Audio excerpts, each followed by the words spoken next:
Good afternoon, sir, Dean. Good afternoon, classmates. I am Professor Jean S. Delgado, and I will be continuing our report regarding Chapter 6, Databases and Information Management, the basis of business intelligence management. So I was assigned to the topic about database. So what is database? These are used by business to record routine transactions like paying suppliers, fulfilling orders, monitoring customers, and paying staff. It is an organized collection of structured information or data, typically stored electronically in a computer system.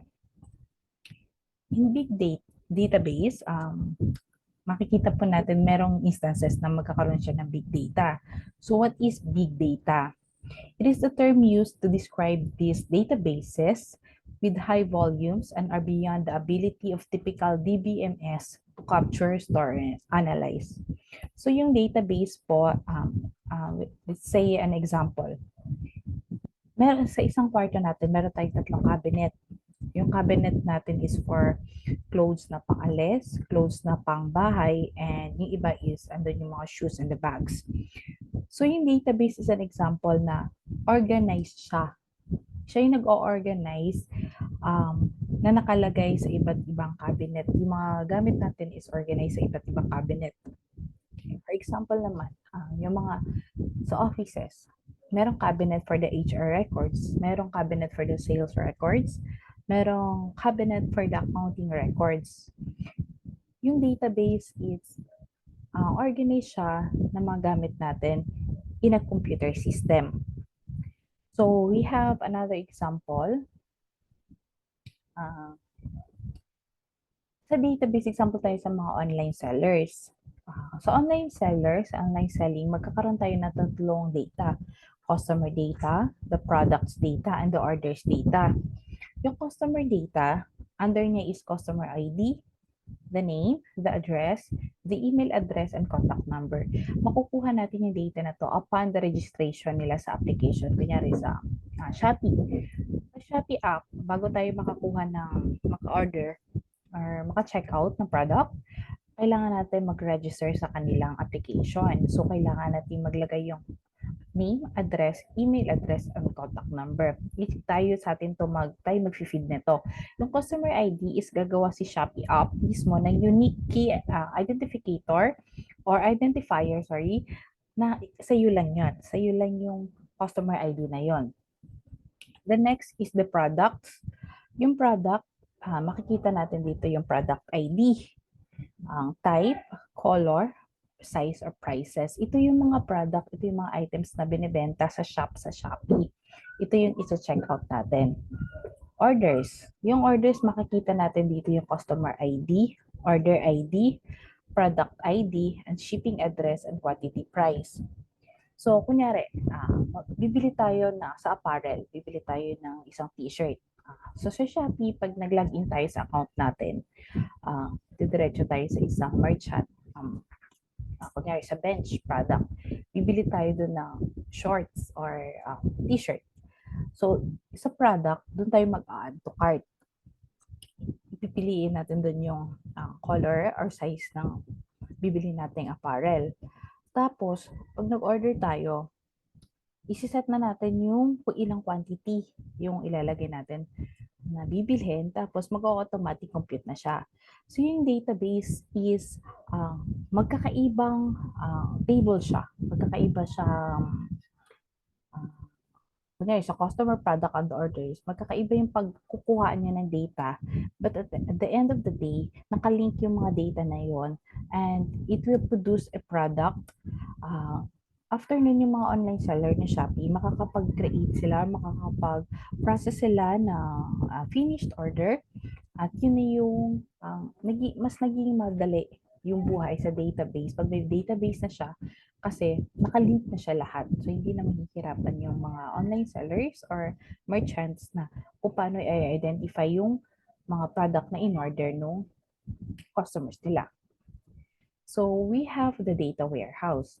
So, ano ba yung data warehouse? It is a database that stores current and historical data of potential interest to decision makers throughout the company. So it is a type of data management system that is designed to enable and support business intelligence activities, especially analytics, solely intended to perform queries and analysis and often contain large amount of historical data. Um,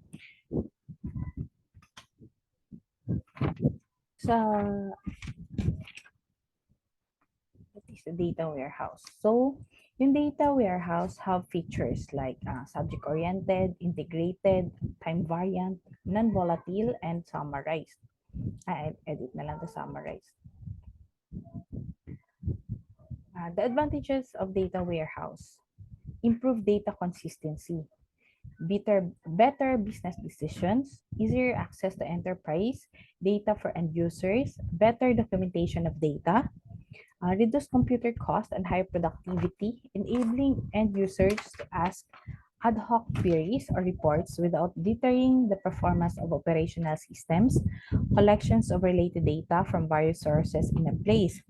Yung data warehouse kasi, yung nag-analyze to ng data reporting or purposes. So, next, data mart.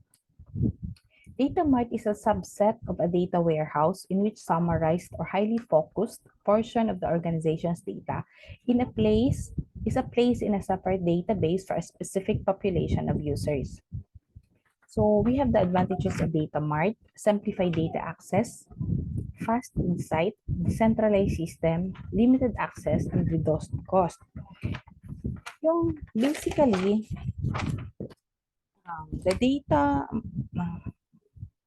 the basic goal of data mart is to provide a certain teams with only the information they had. Yung kinikater ng data mart is mas lesser area compared sa data warehouse. Yung data warehouse is a huge yung kinikater niyang ideas, information, paano siya kinukuha.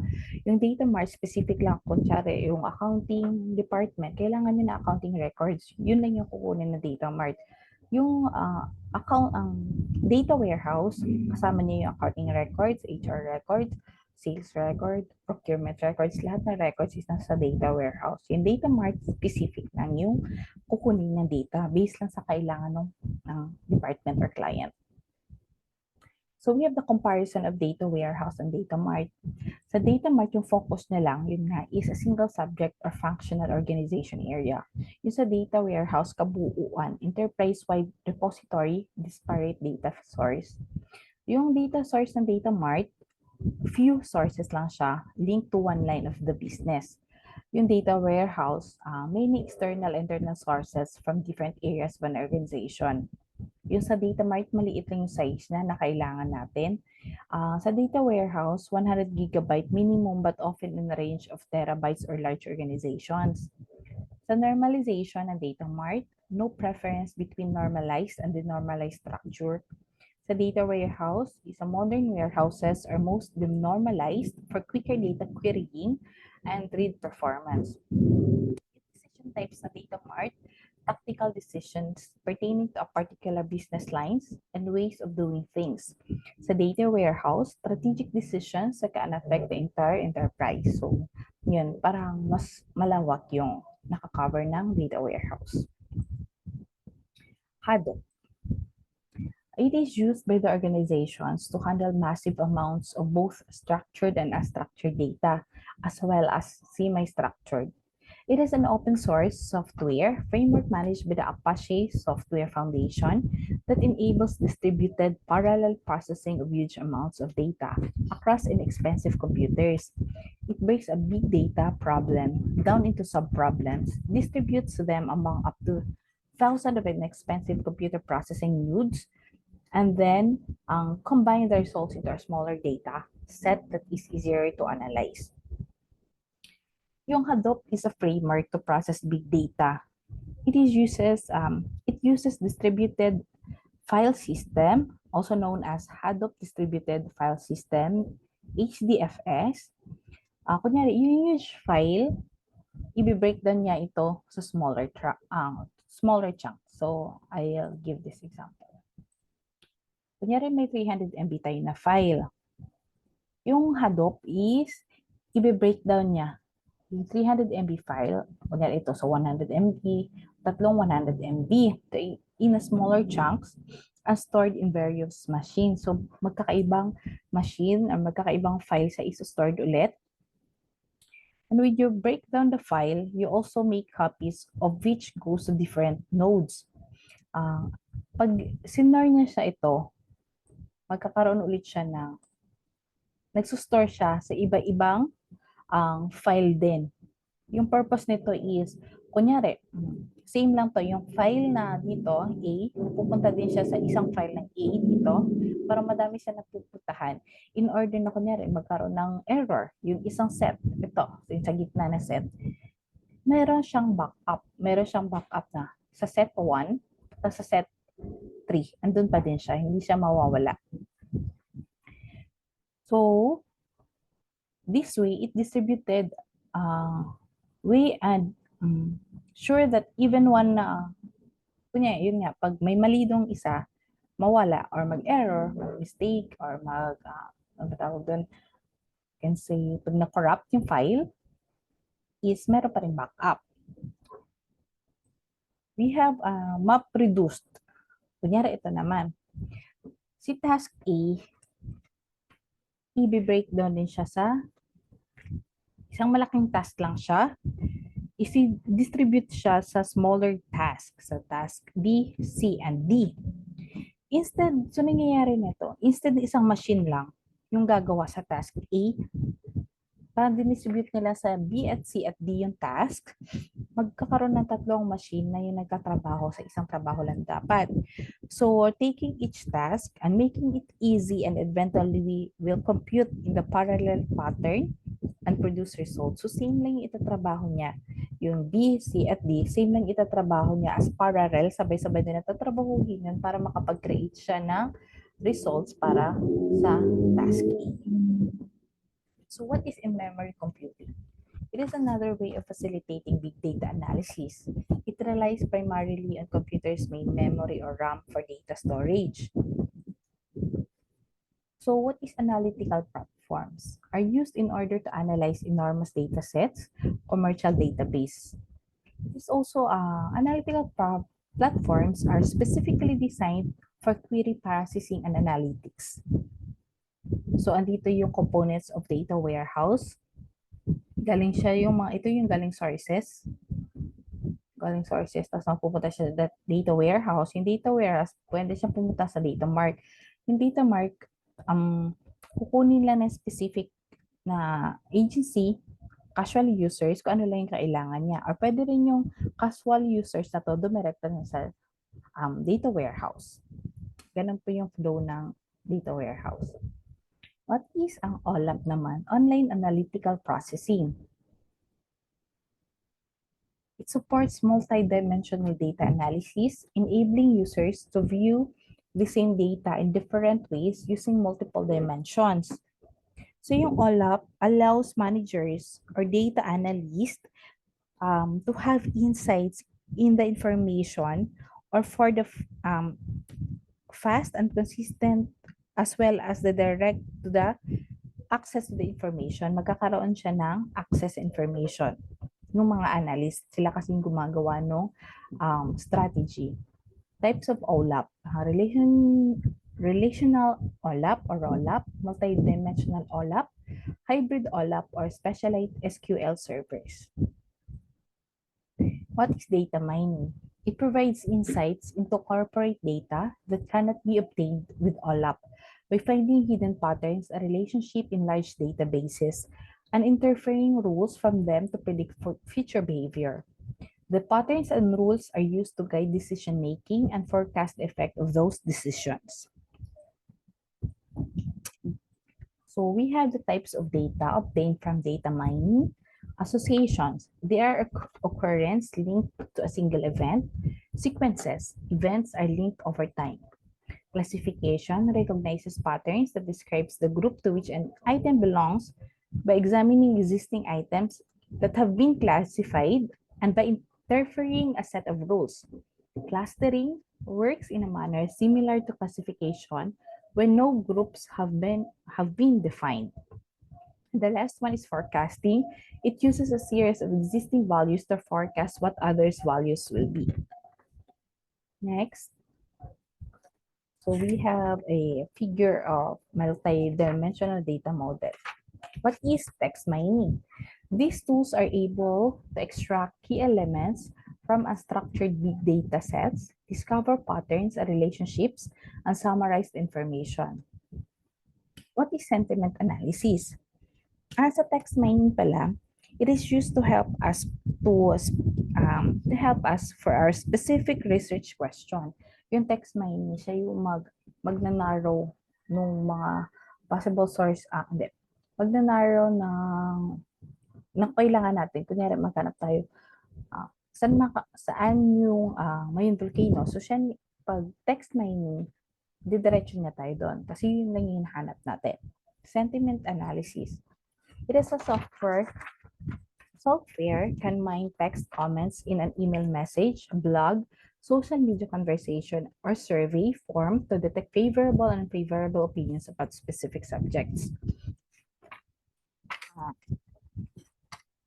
Yung sentiment analysis it is the field that tries to give machines and software the ability to understand the emotions of the user. So, kailangan, ito yung analysis kasi siyempre hindi naman maintindihan ng computer yung emotions ng mga tao na mahawak. So, yung sentiment analysis, siya yung role niya, kailangan niya maintindihan yung kung ano yung gusto i-convey no user. So, what is web mining? It is the discovery and analysis of useful patterns and information from the World Wide Web. It uses content, structure, and usage mining to look for pattern in data. Web content mining is a process of extracting knowledge from the content of web pages, which may include text, image, audio, and video data. Web structure mining examines data related to the structure of the particular web. So, what is the web?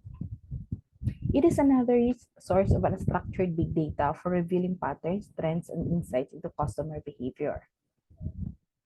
We have the web server.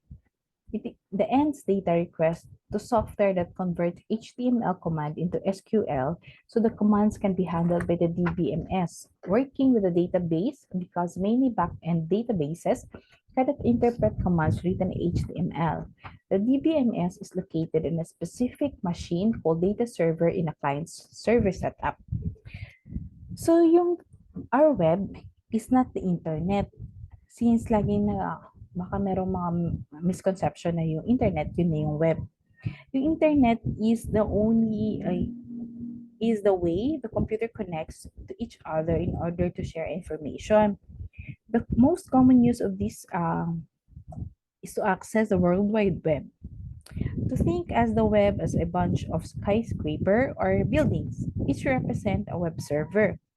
A computer always connected to the internet, specifically desired to store information and share. When someone created a website, nagre-rent sila ng isang room sa building na yun, sa skyscraper, filling it with information and linking the information together in an organized way for others to access. The info stored in the website is in a web language, so hindi natin siya maintindihan, such as HTML or JavaScript. Web browser, siya yung magta-translate niya into words or graphics or videos na yun na yung maiintindihan na nating mga ordinary users. This is information policy.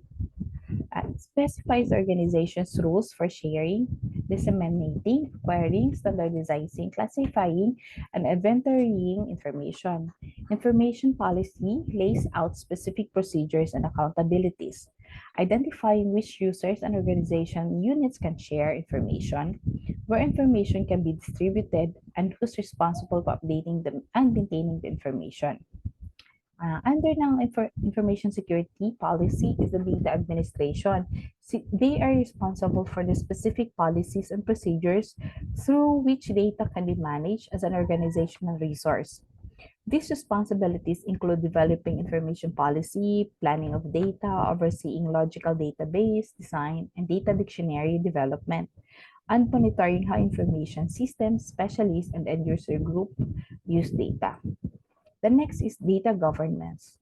Used to describe many of these activities promoted by IBM, data governance deals with the policies and processes for managing the availability, usability, integrity, and security of the data employed in an enterprise, with a special emphasis on promoting privacy, security, data quality, and compliance with government regulations.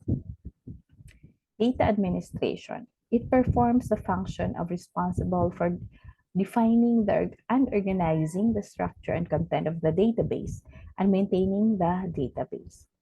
So ensuring data quality, meron tayong data quality audit. It is a structured survey of the accuracy and level of completeness of the data in an information system. Data quality audits can be performed by surveying entire data files, surveying samples from data files, or surveying end users for their perceptions of data quality. We have another, the data cleansing, also known as data scrubbing, consists of activities for detecting and correcting data in a database that are incorrect, incomplete, improperly formatted, or redundant. Data cleansing not only corrects errors but also enforces consistency among different sets of data that originated in a separate information system. Specialized data cleansing software is available for the automatically survey data files, correct errors in the data, and integrate the data in a consistent Word company-wide format. So that will be all for my report. Thank you for listening.